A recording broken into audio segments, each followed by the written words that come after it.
All right, folks, welcome.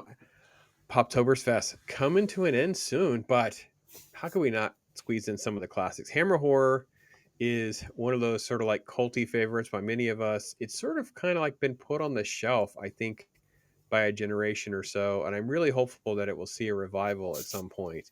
But with me, though, Hmm. is someone else who can also appreciate them for what they are, the greatness that is Hammer horror. Oh yeah. Brian Barron, greatness of his own. Barron, my friend, we grew up maybe not discarding them right away, but definitely loving them when we found them, right?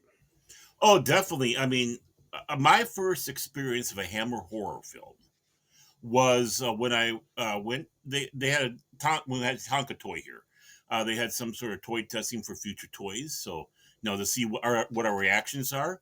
And their one thing was doing a Hammer film, which was a Frankenstein one, not the one we watched, but another one where at the end, spoiler alert, Peter Cushing's brain gets put into a monster after he got killed, and then he's continuing on, and you see the scars. I can't remember which Frankenstein one that was because there's so many, but yeah, I think that's what kind of grabbed me in. And what kind of film to show a bunch of kids? I mean, I mean, you're either going to warp them one way or warp them another. And I got warped the way of, ooh, this is good, bizarre.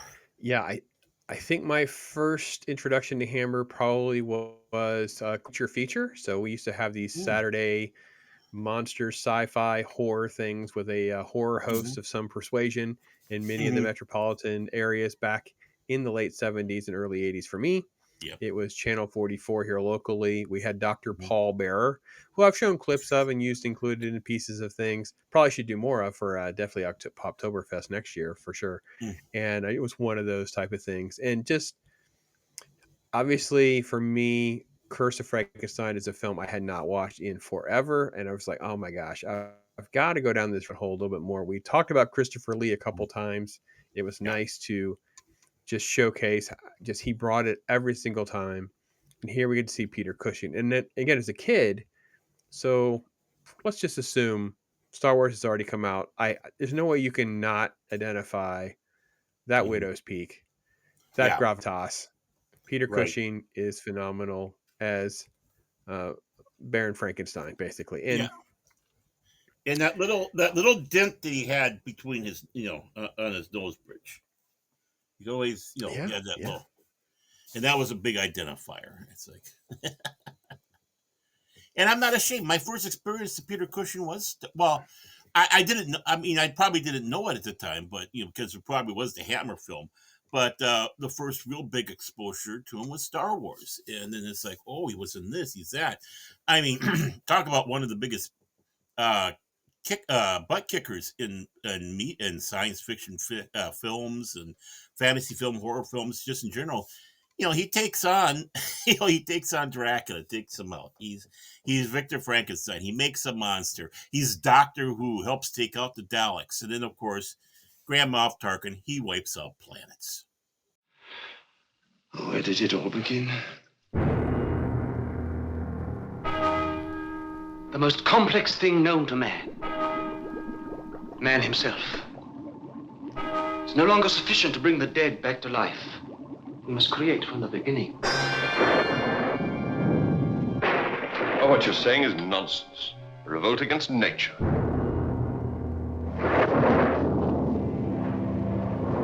We hold in the palms of our hands such secrets that have never been dreamed of. Won't you understand you're in real danger? What Victor is doing is dangerous to everyone in the house. Then what are you trying to tell me, Paul? That Victor's wicked? Insane? This can never end in anything but evil. It's what I've done that counts. I've created a being. Stop what you're doing before it's too late. Don't be after.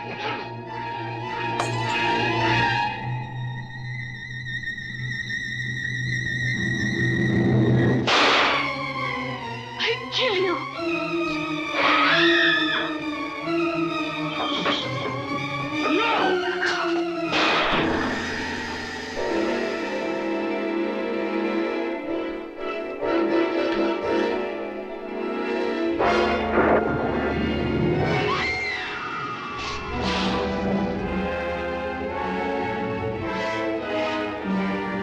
Don't you see you've created a monster? That doesn't matter. I'm creating a being that will live and breathe.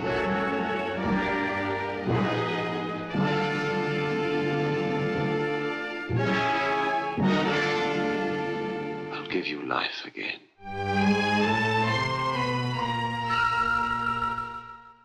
Yeah, it was really phenomenal. It was such a fun time revisiting the film. If you've never watched it, just briefly on the Frankenstein lore, how it's kind of like tossed and turned a little bit here. Hammer Mm-hmm. was approached. We're talking late 50s. They did this adaptation, back and forth over money, back and forth over licensing, copyright. How are they going to navigate all of this? Mm-hmm. And they basically kind of tell the story through flashback, where we have Baron Victor Frankenstein on his um, death watch here. He's ready for execution. And he Mm-hmm. basically has this visiting priest that comes in. He tells the story of growing up as a youth, and he had a tutor that came in to really engage his scientific brilliance, and that Mm-hmm. led to a collaboration, and then trying to bring a dead puppy back to life, which obviously moves towards creation of a perfect human, playing God. Typical stuff Mm-hmm. that you would expect from the Mary Shelley adaptation. However, what was different Mm-hmm. here, you see that, well, we got to come up with a Ooh. completely different design because they didn't want to step Mm-hmm. on the toes and deal with any legal drama from Universal, what they had Mm-hmm. already done. So they kind of had a completely different design by Phil Leakey. And that's a kind of a name that's been forgotten for sure. Poor Phil Leakey. He got the shaft by the studio and Yeah. everything like that. But they didn't want to cross hairs with Universal and the great work that was done over there with Boris Karloff's look by Jack Pierce, I believe. So yeah, great stuff. Completely different. And I will admit, I'm always struck by this, Baron. I wanted your take. This version of Christopher Lee's Frankenstein looks so much like Nick Cage. It's distracting at times. Yeah, it does, doesn't it? Yeah. Kind of there. I Yeah. see. Are you sure it's not Cage, Nicholas Cage, and they just rebranded the name? Time, I mean, just to keep the yeah, secret time that he's time traveling immortal. Nick Cage, maybe. Time traveling Nick Cage, yeah. And, Uh, and I do love this that they did their own design. I mean, they shouldn't have been slaving to the Universal design. It's like this is a chance to go out and you know do your own thing. Try to make it closer to like Mary Shelley had. No bolts in the neck and stuff like that. And I think it's rather effective, really, having these yeah, I think new they went Frankenstein for looks. for yeah, for the time, they're going for something that feels more sewn together patchwork of different corpses, trying Mm-hmm. to go with something that's less green was definitely a key element for sure. So we Yeah. have a lot less, greens. We have a lot less some of those things that just are associated with Boris Karloff. It's just how do we do that? Right. The film itself Mhm. is a beautifully shot film. I know that wasn't something Yeah. that was talked about at the time. There was some criticisms at the time, but I find it to be extremely aged well. And I think most people have Yeah. come along with that who watched this. They did a great job for the amount of money that they spend to have awesome Hmm. costuming, sets, all the different Yeah. stuff. Here you can see he has different, like a whitish gray look about him, but beautiful stuff. Hmm. There's the man Hmm. himself rocking that widow's peak. Oh, so incredible. Oh yeah. There he is up close. So you can see they just went for something that was definitely more raw. I don't want Hmm. to say realistic because that's still kind of a Yeah. stretch, but definitely Yeah. strikes you differently. That's for sure, right, Baron? Definitely does. A little more blood than we were used to at the time. I mean, I'm sure it was quite shocking when they saw that back in '57. The sets, absolutely. I don't know who could complain about those sets. I was watching this and our other one that we looked at, and was just in awe of the sets. And I could see that. What's great about it is Hammer did so many of these films. He didn't have to destroy the old sets. They just had to redress them, and which was great. Mhm. But between the matte paintings, the look of where Frankenstein lived. I don't know. I wouldn't call it a castle per se, but Yeah. and of course the costuming, the makeup work, and oh yeah, she was so beautiful. That that right there being Valerie Gaunt, and she only made two appearances in movies, and they happen to be two Hammer films, which is this one, and then of course the horror of Dracula. She's But Just a lovely lady, beautiful lady. Yeah, she got married and quit acting, and only two films, and it's like, oh, that's sad. You would have been. She would have been. She would have been one of the top ones they had in Hammer if they kept it around. I love also how they keep the one eye like it's blind. I love the fact that it's kind of a raw, gritty. I actually almost wish that they had used more like staple sutures in around Mm-hmm. this face edging. I know that's a little close to what Universal kind Mm-hmm. of went with, so I'm assuming that's why they avoided. But it would have been even more realistic to have something in there a little Mm-hmm. more of like that's actually how you would try to hold the flesh together. Right. And just a different sort of approach. He's tall, more gangly, a Mm-hmm. different kind of the backstory with the little boy and the man. So it's a little different. Not the little boy, not the little girl that gets thrown in the pond or anything. So everything's just a little Mm-hmm. bit different, and Yeah. yet works brilliantly. I really enjoyed the science in a way that I shouldn't. Right. So I mean, obviously these are like literal like soap bubbles and stuff. They literally do Yeah. things that are just on the surface is very cheesy, and I do get if people want to get hung up in that, and that's one of your things. Mm-hmm. I totally get it. Please try to put yourself in the shoes of someone who's trying to make this on a few $100,000 in the late 50s in the Yeah. shadow of Universal Studios and Right. competitors. There's other people trying to do that as well. Mm-hmm. So brilliantly done. Brilliantly done. And not as successful. I mean, Roger Corman was trying to pump out his horror films at this time, and these stood head and shoulder above those. Oh, 100%. And look at just beautiful lighting, Oh, yeah. beautiful just how everything is just I mean, Terrence Fisher as a director is very underrated as well. Like we just tend to lump together some people who've made epics and best of all list, but when you Mm-hmm. have someone who specialized into something like gothic horror and went down the rabbit Right. hole with Hammer for so many years, Mm-hmm. he'd worked at editing, so he really knew how to Mm-hmm. put a movie together and make things Yeah. work. And again, he And comes out of Hammer and does some other stuff as kind of like a director for hire later in his career, but mm-hmm. just good stuff, really good stuff. And more importantly, cinematography. He knows he has these large sets to play Mhm. with. Well, why not show them? Lean into And that ambiance, lean into that feel, contrast mm-hmm. it with the Gothic era and the Mm-hmm. different paintings and stuff in the background. Yeah. Yeah, I love it. They're dissecting the body back there, how apropos. And I love his outfit there. I mean, just look at that. Yeah.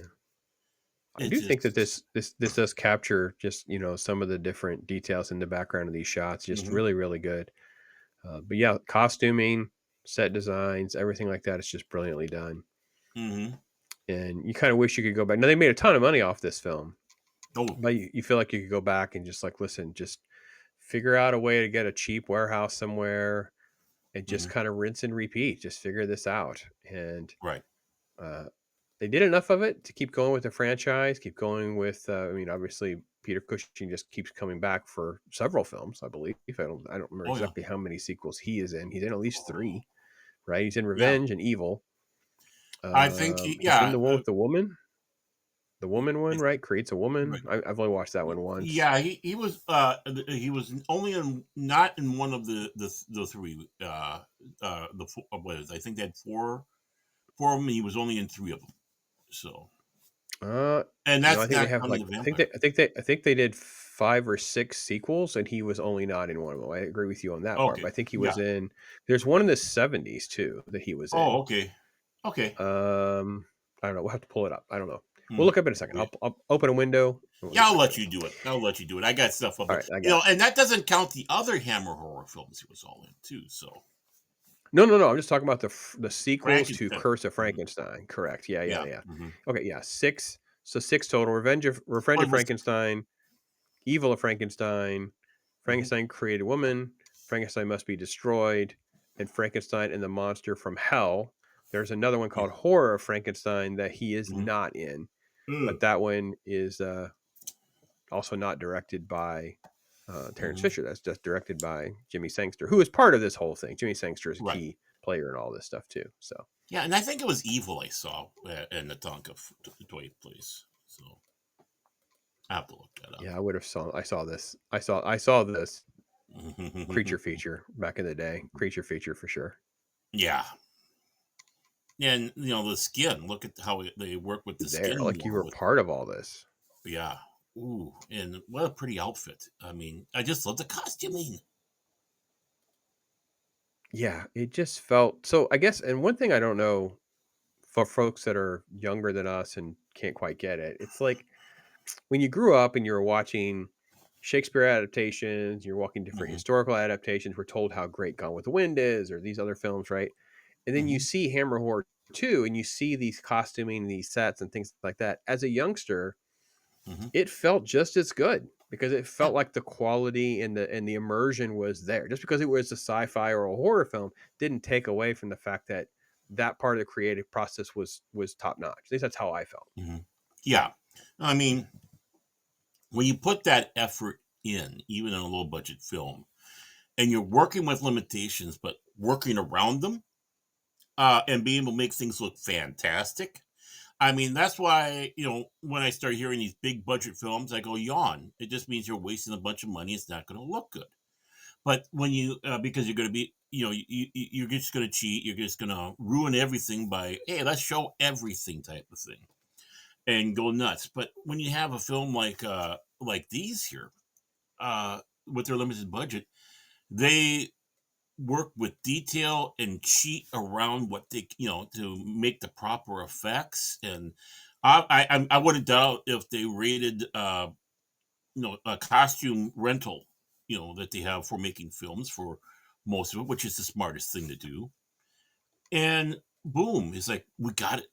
We got that look. We know how to do it. We know how to do the proper angles, so we can, not show our limitations, and you get more creative that way. And look what you get. And there's the puppy. I was going, no, no, not the little puppy. Yeah. Yeah. So much But he came fun. back. So much fun. Yeah. Hmm. A fun film to revisit. At the Yeah. time of recording, it's free over on Tubi, but I Yep. assume that this is not consistent. You can just check back and forth.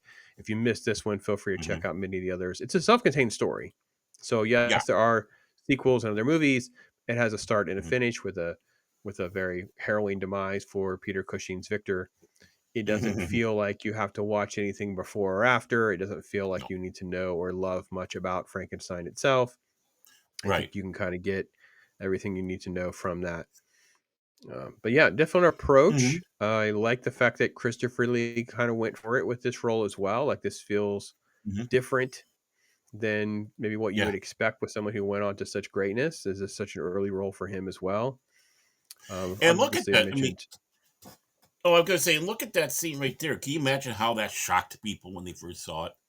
The monster on a meat hook look like that, or it's not really a meat hook, but hanging like yeah, that. It's the shock factor right there is seeing that. I would love to have seen the people back then. yeah. I think that for me, super rewatchable. It's solid in every way. Mhm. Came away feeling very satisfied. It's also short. Yeah. So it's not like it's taking advantage of your time, feeling like it's wasting time, meandering, or anything like that. You get in and out less than 90 minutes. You have some great Hmm. performances. Peter Cushing, of course, is carrying the weight of that for the most part. I Hmm. I'll just go first and say I'm going to lean into a very strong 4 out of 5. And Perfect. Hammer Horror, sort of like part of the regular. Definitely, I don't want to say always October per se, because I'll throw some Hammer Hmm. on at different times of Yeah. the year. Just watch one or two, especially because they're 90 minutes. I feel like I can just get Right. in, have a good experience, get out. Curse of Hmm. Frankenstein's like at the beginning of that Hammer horror time. So it's fun one to kind of go back to for sure. So what say Yeah. you, my friend? Well, again, you're talking about Peter Cushing. One of his first roles was a chump at Oxford with Laurel and Hardy, if you can imagine that. But the acting great. I mean, we got to give some credit to Robert Urquhart. I don't know. I probably said that as Paul. No, that was his basically start of his movie career, and I thought he did good as the tutor in there as well, working on that.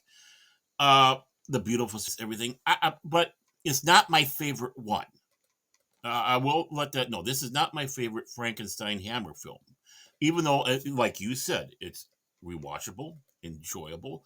You can sit down. It's a quick watch, which we should need more of, in my opinion, in movies. But I give it a 3.5, 3 popcorn buckets and 1 bag of popcorn.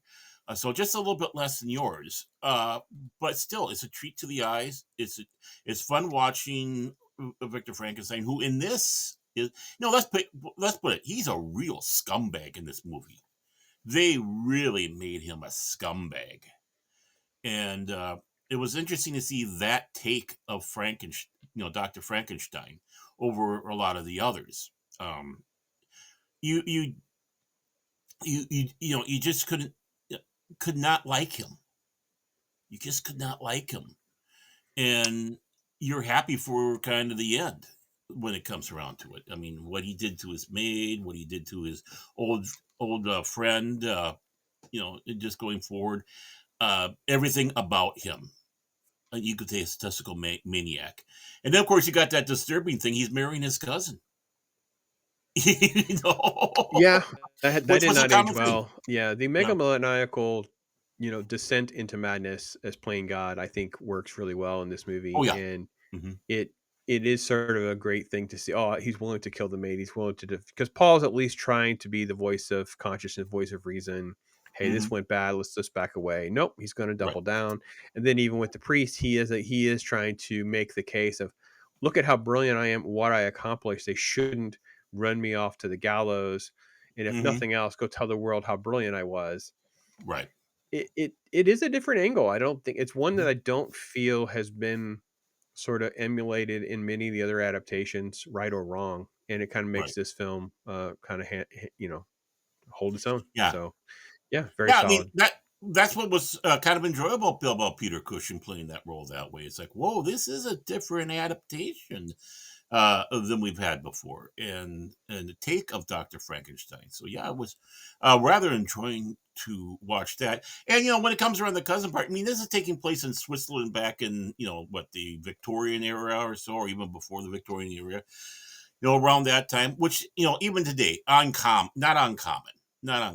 I mean, take a look at the royal family, for crying out loud. They're cousins and all that across the board. So being that he was part of aristocracy, as a baron, it would not have been unheard of that he would marry a cousin. So for those that would be shocked by that, it's like, come on, look at the royal family, then come back to me.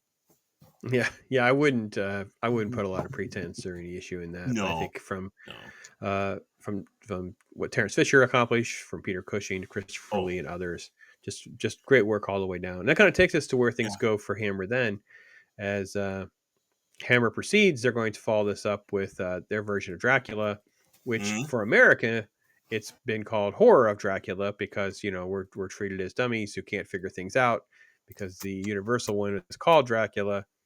I know. Hmm. Horror of Dracula. Dracula, the most terrifying lover the world has ever known. Who will be his bride tonight? Horror of Dracula. Dracula, dead and yet alive for 600 years. Dracula, the human vampire who lusts for human blood. See Horror of Dracula. The greatest shock story of them all now achieves new heights of motion picture suspense. See Horror of Dracula and watch the fiend who rises each night from his coffin bed to seek the rendezvous that alone can keep him alive. See Horror of Dracula and watch those who came to destroy a monster stay to become his victim. See Horror of Dracula, but don't dare see it alone. The chill of the tomb won't leave your blood for hours. Horror of Dracula, all new and in flaming Technicolor. So they release it here as Horror of Dracula. So if you're looking it up, that's the better way to find it for you. So Yeah. Christopher Lee will now take the lead with Peter Cushing being Dr. Van Helsing. The Yes. film is kind of a little bit different. It's interesting, again, how they want to try to stake their claim on something that can look and feel different, Hmm. with Van Helsing arriving to figure out what has happened to Jonathan Harker, who is hired as a librarian. You have a brief interaction there with Dracula before Hmm. his disappearance. Letters go home, trying to figure out, hey, listen, what's going on here? And then Hmm. the vampire hunter himself comes, and you have this confrontation. You have different things that are going to transpire, as very much as you would expect. But by the way, Michael Goff is in this movie. Great to see Michael Goff Yes. having a little role here. The old Commissioner Gordon, as many people will know from Batman '89. So it's good to see that. Hmm. And just And the differences. The no, differences, not I the think. commissioner, not the commissioner, Alfred. Oh, that's right, Alfred. Oh, I'm sorry, I meant Yeah, how can I make such a silly yeah, mistake? and he Alfred, was that's in right, all four. Alfred. Yeah, yeah, he did all four of the films, even under Schumacher. So I mean, Yeah, what a great Alfred he was. yeah, and lots of changes again, like figuring out how to distance themselves from Universal's work. So there's even a Mhm. great line in this one where we have, this back and forth about things. Oh yeah, you've heard of them turning into bats and what have you. Wolves. So that's all just make believe. I have to research though. I Mhm. don't know much about them. I was like, I kind of laughed. It's probably one of the more Mhm. weaker elements of the film where they're playing fast and loose with what they want to do or not do. You Mhm. have this, briefly, we pull that back up again. The brief, she's been bitten. She's under the seduction of Dracula, so she gets this little Mhm. faint cross in her hand. That's there. So they tried some different things. Baron, I think was actually again. Look at the set though. That's Yeah. crazy. Like just brilliance of location shoots, and it says Mhm. here he is with a little bit of blood still on his face. Great And locations. and the matte paintings. In the Yeah, matte paintings. Oh, yeah. Look at that. Look at this. That's incredible. yeah. Good stuff. Good Hmm. work. Beautiful.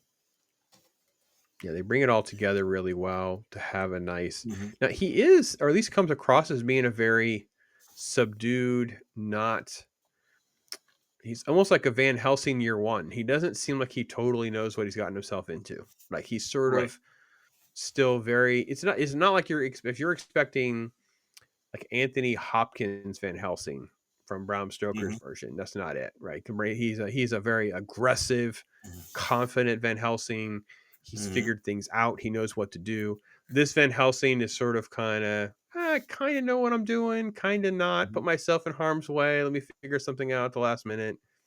It's more like the Edward Van Sloan from the original Dracula, where Yeah, he that's has a fair. little more knowledge, but he's still not all that experienced. I mean, to just talk about the 31. I mean, when you go to the grave, the crypt, and you don't have your sticks and hammers to take out Dracula, what kind of vampire hunter are you? You know. Yeah, that is very true. He doesn't know what to do. The film also plays a little loosey goosey too with what some of the rules are. Hmm. I found it amusing whenever this is supposed to be Dracula's coffin in the basement, Hmm. I guess, and I'm like Christopher Lee ain't fitting in that box. That box is way small compared to the prop that we needed. So in the earlier Yeah. shot, you saw they lay in like a mausoleum crypt with Hmm. an open top. You can just see them in there sleeping. Hmm. And later, when he's actually in London, oh, he's escaped where they all are, and he's there actually in the basement. He's like they find this little. I actually kind of laughed at that again too, Baron. Like, oh wait, that little tiny box. They're supposed to get Hmm. Christopher Lee in that little tiny box. That's so cute. That's not happening. But no, it's fine. It was all right. It's Yeah, when I saw the white one, I always thought it was for the ladies, but it's like that's Frankenstein's one. I mean, Dracula's one. Oh, come on. yeah. I guess it would have had to been his because that's what. Yeah. Yeah. Anyway, so the other elements I think are all fine. It works out pretty well with everything. The names have been Hmm. changed to protect copyright. So you have Arthur and Mina and Lucy and Jonathan kind of switch it all up a little bit. No one's exactly in line with Hmm. the original stuff from Stoker or what Universal had done to keep things pretty clear. There's also no Renfield, so we don't have. Same thing with Frankenstein. We didn't have villagers. We're just kind of shrink some story down for Hmm. budget constraints, but at the same time, we're also going to get brilliant, brilliant Peter Cushing stealing scenes, just Hmm. so believable. He's so all in on everything. And here's Jonathan discovering that he's been bit. Doesn't remember how he got bit, but I don't know how you can sleep through that, Baron. I'm not.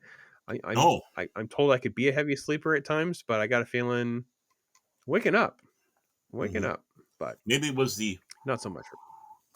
you know, Yeah, and put you of to course, sleep. and who would it get a hickey from? Again, Valerie Gaunt from the previous film. I mean, I let her give me a hickey. Yeah, she'd be all over it, right? Right there. Yeah. Hmm. So yeah, just I think it's a phenomenal adaptation. It's our first sort of like look at Christopher Lee doing this.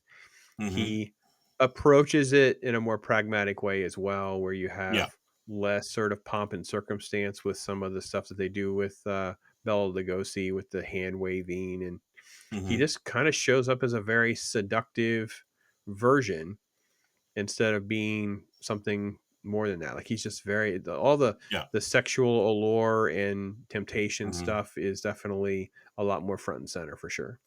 Definitely. I mean, take a look at that right there. Seeing Christopher Lee like that, it's like, what more do you need? You don't need anything more. This is body acting, and presence is just what you needed. Yeah, great stuff all the way around. All the same stuff we would repeat ourselves here with set Mm-hmm. costuming, the lighting, Yeah. just how they choose everything. Look at how great he looks, and the way they did his cape and stuff, he just wears it all the time. He just disappears in it. You Mm-hmm. just don't really know. Like in the Frankenstein, Curse of Frankenstein, we see how lean he looks. It's very tight fitting with the way Mm-hmm. he's almost like mummified, being held Right. together.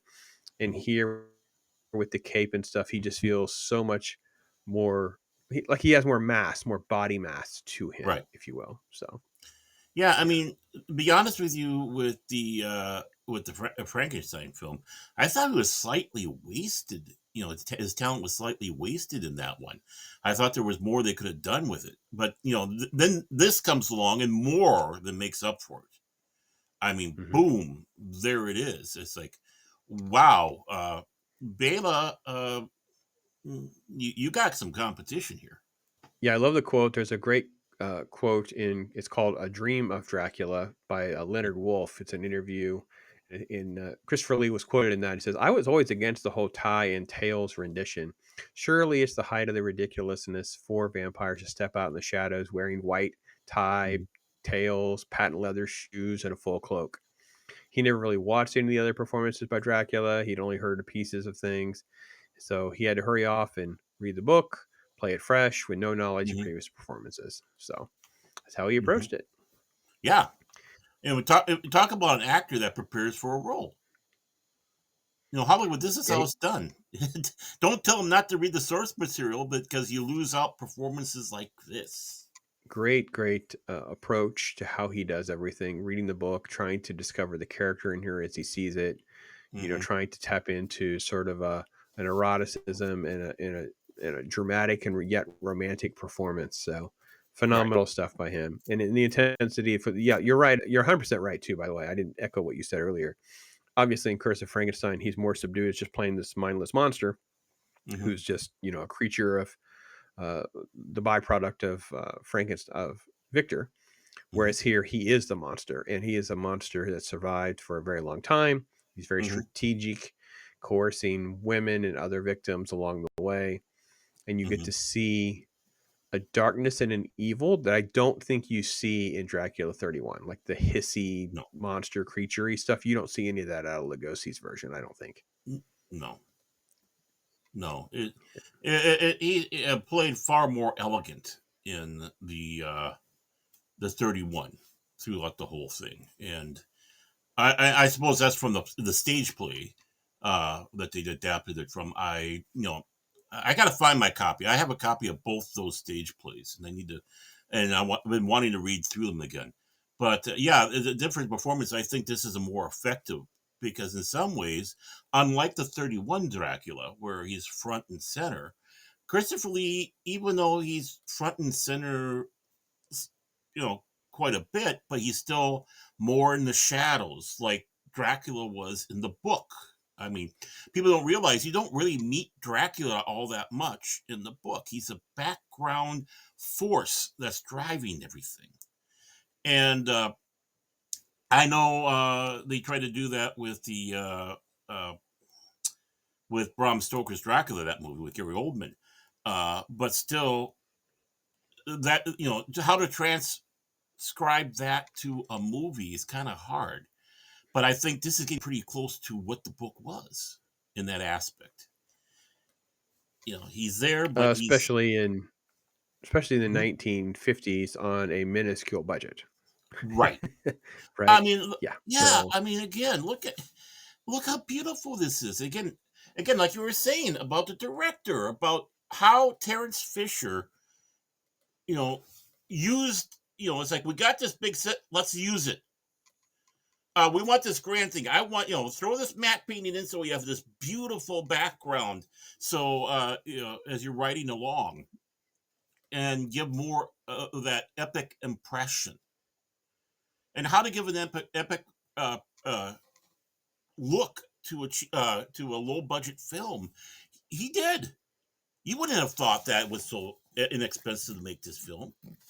But again, it's all the cheats. How do you do this? Camera shots, making sure you have to reuse sets. Beautiful women, and whatnot. I mean, look at the beds and such that they have in there, and of course, Valerie Gone also has with her career with Hammer being killed by Peter Cushing in both films. Oh, yeah, you're right. You're right, for sure. So, yeah, this is so solid. And like I said, you get in and out, you have a good time. They're not wasting your time. It's under 90 minutes. As we film this, it is free on Tubi as well, but it also is something that goes around, makes its rounds, and you can get in box sets and stuff. You want physical copies.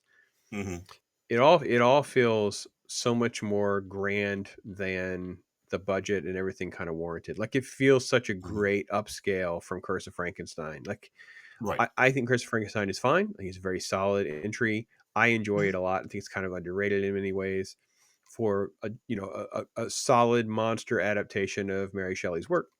And I feel like they go a step even better, leaning into Christopher Lee's talents here, allowing you kind of don't have a lot of their scenes together or anything like that with Peter Cushing, but you do feel like you and the audience are getting a contrast between the two brilliant actors through this whole story. And that's what drives this and makes it phenomenal, for sure. Most definitely. I mean, when you had that first encounter between Van Helsing and Dracula, and they figured out who each other are, and it's kind of that showdown between the two, the meeting of the enemies. It's, like Sherlock Holmes and Moriarty, to make it an example. Oh, yeah. Doctor and Master, all that across the way. But the way that they steer each other down, how he tries to twist him to Van Helsing to his will, and discovers how strong he is. It's just, it's like, ooh, the battle lines right now have been drawn. It's like, now it's going to happen. And it does. It takes off from that. I mean, the hunt is on. Yeah, I agree. It's phenomenal. It's so I'll let you score this one first before I do. 4 popcorn buckets, definitely. All right. He gives an extra little almost a bag in there, and okay. I'll throw a bag in it too. I don't believe in whoa, he's cheating. He pulled it. I didn't think he was going to go there with me. Yeah, I'm going to go 4.5. I'm going to go. It's like a 9 out of 10. I think this is epic. And it also had to have been a shock factor for folks to see this in color for the first time, to have Dracula presented with actual blood. And again, by our standards, it still is very tame. And remember, we're still, I guess this is in 1958. We're still 2 years away from Psycho. So put yourself in the shoes of an audience that's literally going through a renaissance of horror again, basically, because of what was at least monsters and creatures, sci-fi and horror was introduced, the late 20s, early 30s. You have Nosferatu that kind of moves towards the Universal stuff. And then you kind of have a long string of sequels, knockoffs, whatever. And then Hammer comes along, says, all right, well, how about if I just one up everything, put it in color, bring in great actors, let's put high production value in there, even though we're on a budget. And I think this is where the film just doesn't get the credit it deserves. It's always forgotten. Like, we always talk about the Bela Lugosi era. We kind of jump forward with some of the modern adaptations, interpretations. Christopher Lee gets mentioned, but I don't think we say, because of horror, Dracula first. And I think this is the problem, because he does continue to do, so many different, and returns as the character in so many great ways. Right. So it's not like, we're stuck with just one and we always wanted more. No, he comes back. He gives us a little more at times. So Prince of Darkness probably is the one people talk about the most, right? His version in that, I think, is probably where Terrence Fisher, I don't know, I want to say it's better. I don't know. I'd have to watch it again. It's like one of those things, I haven't watched it in so long, but it feels and I say long, meaning like a couple years ago. It just feels as though it was great recipe of all the things that you want out of Dracula, vampire story, that kind of thing. So Mm-hmm. yeah, good stuff. Good Well, stuff. you this is a very important movie for vampire lore. If people love how vampires are today, you have to give a lot of credit to this, like the fangs, Mm-hmm. the red eyes, uh, just that appearance they have, the sheer oh yeah, there she is. Oh, she was so beautiful. She would have made a great hammer, in part of the troop thing in those movies. But oh well. Um, but you also the sexuality. I mean, obviously, it oozes much more than obviously the 31 film. But when you start getting into that more, how would you say it, sexuality, and the tension with it, all that across the board. Yeah, This is where that's a what pretty opens that's that a up. pretty scary that's a pretty scary poster for its time. Yeah. Really Oh yeah, is that's very great. intense. A very Mm-hmm. soulless, red-eyed creature coming for the woman tonight. Pretty good. Mm-hmm.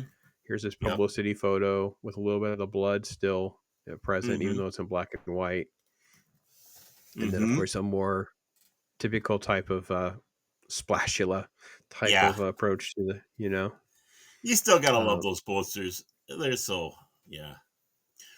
And what I love is when she does get taken out, her body ages. And when you take a look mhm. at her, she's this withered corpse. And his death, how they had his death, is basically uh, one that entered into the vampire current folklore with the sun. And you actually see his body, not the clothes, his body uh, disintegrate and leaving behind the ring. So again, if you like that type of thing in your vampire films, well, this is the film to thank for it. Yeah, and just Christopher Lee proving that you could just do something this magnificent.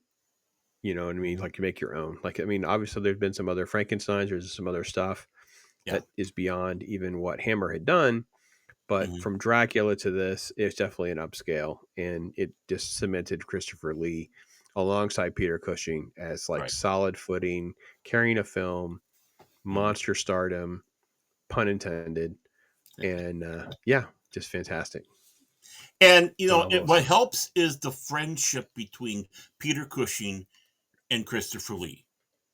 I mean, they worked together so much; they knew how to play off of each other. They were great friends, and I think that's what brings it up even more for these Hammer films that they were in. They knew how to do it and dance around each other, and that when you got that coordination, you can pull out such great performances. And let's face it, you got kind of the three big ones in there. Again, Christopher Lee, Peter Cushing, Michael Gosh. I never can pronounce his name properly, I think but it's just Michael you know, Goff. I don't think there's anything Michael odd Goff. about it. Yeah. I Mhm. think so. Yeah, and for people who don't know, obviously we said Alfred in Batman, but he was also in Doctor Who twice, Arkham Infinity, and he was the original Celestial Toymaker. I mean, and then amongst how many different roles, including Picard's brother in Star Trek Next Generation. I mean, he's been everywhere. But now you got kind of a big three. He's not quite as big as the other two with the hammers, but he went on to a very respectful career. As Oh yeah, time. he was also doing some other work at the time in horror. Like Mm-hmm. he was a Phantom of the Mm-hmm. Opera movie. He Mm-hmm. was in there's one just called Corpse. I know he was in that one. It's just called Mm-hmm. Corpse. So there's this is he was not some lightweight. They were bringing No. together some great stuff. And speaking of great stuff, my gosh, look at this. This is one of the I think it's a fan Oh, developed that is a beautiful piece of art right there. there we go. We need to It- have more posters like that. Oh. Look at that. How different. The only thing that rivals that I could think of when I saw this was like Mm-hmm. Stranger Things. Stranger Things is one of Yeah. the few where they'll do promotional material that kind of strikes you. Like in this Right. film, like I saw that image and I was like, man, this is not of its time, right? This is something that's come along many, many, many years Mm-hmm. later, but Yeah. that one really struck me. But yeah, different promotional material. I thought was actually very solid. Again, here's one of your set photos. It's just Oh, like, man, what a great boy. set. Yeah, instead of being close up like a lot of people want to do, whether it's actor's ego or whatever, it's like, yeah, they're there, but the set right now is your character. Yeah, You take a make it look at it. part of the. Yeah, because it brings that atmosphere. It in it by itself is bringing that soul in, and then of course it complements the actor. They complement each other. 100%. And then there you go. You get more of a dramatic Dracula, and then of Ooh, course the death of old Valerie Gaunt there as well. So yeah, that's a great poster. That's a great poster. I know. And neither of our leads are really showcased. You don't really have. This is not really a good Christopher Lee, and no Peter Cushing to be found. So just interesting. They're mentioned, Yeah, but yeah. they're not showcased in it. This is a nope. Sometimes they put like the country. I'm assuming French, but don't know for sure. Um, yeah, 100 probably. Years Yeah. of Horror. Yeah, Mm. all new Dracula. That's all No, right. that's a nice one. I mean, it's a nice There's simple another. one, but I That's a think that's nice more fan. showcase to those red eyes. Yeah, yeah, this is Yeah, definitely a fan image of some yeah, kind or some sort of other promotional material that they've done later. yeah. Here's an autographed 8x10. Ooh, that would be great to have that, man. You know what you can do if you Google this, folks, and again for Baron as well. If you want to Google this, go to eBay, put Mm-hmm. in uh, Christopher Lee and then PSA. So PSA is one of the top certifiers, and I know JSA would be another one that's fine, but PSA is the one where it will have better marketability later on. So if Mm-hmm. you ever wanted to sell it, or if your kids wanted to sell it, you're having a better return on it. But they have the ones that are certified, so you'll get the little sticker on there that it's been certified. His Mm. signatures are pretty much clear and easy to recognize. Yeah. So I would definitely be careful not getting something easy to forge like that. I would rather see you get something Mm-hmm. that's PSA graded, PSA certified. But Yeah. they're not going to be that expensive. He was very Mm. prolific for Yeah. many years, so you should be able to find some. I didn't find any trading card. I was looking for like a graded PSA trading card autoed on him as Dracula, and Mm-hmm. that I was not having it. That wasn't as easy to find. Mm. Oh, magazine promotion. Yeah. Look at that. That's crazy. Like a full pager, huh? Look at that. Double Mm-hmm. spread. Yeah. Listing out best theaters to watch it in, and Yeah. yeah, and the reviews, and that's how you promoted the film right there. That's Boom. incredible. Yeah, I wish they would go back to doing stuff like that. Yeah. Well, no one reads. There it is. No one reads. That's Yeah. true.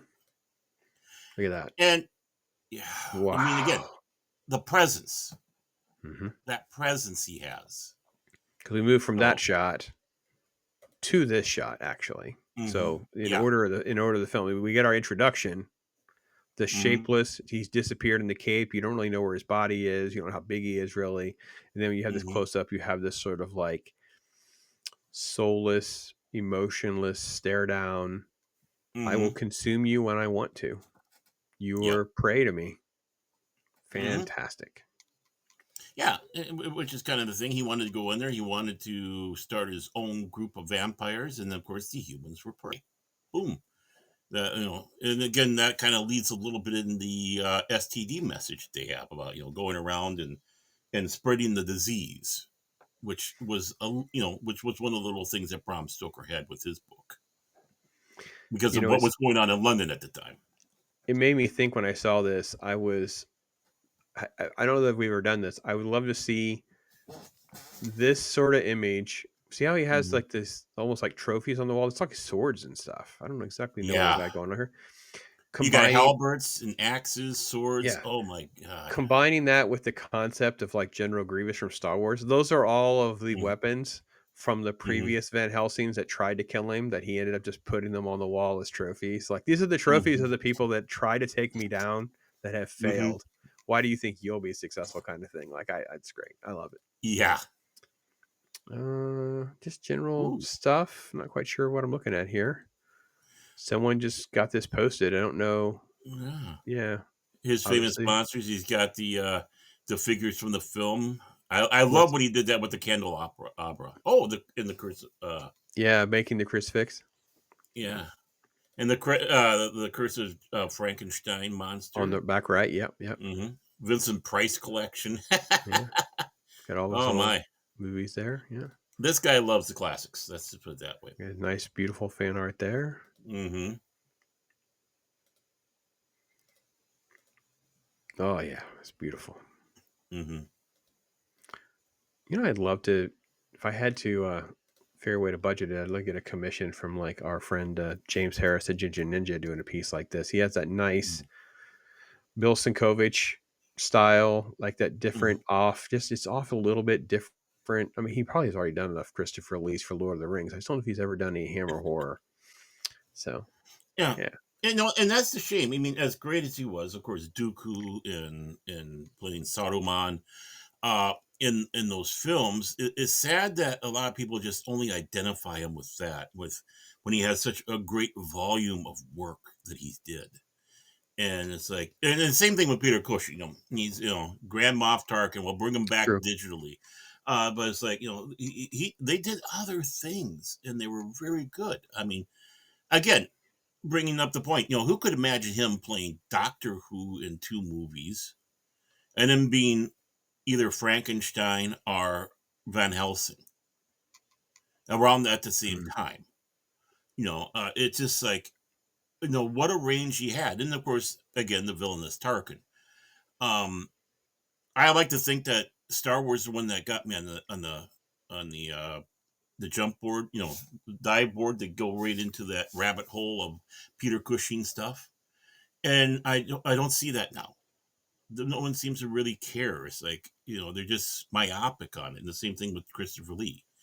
You need to broaden your horizon. I mean, as much as we hated it, you know, it's almost worth watching Howling 2 to show how such a turd of a film had such a great actor doing a great performance through the whole thing and being the only shining star.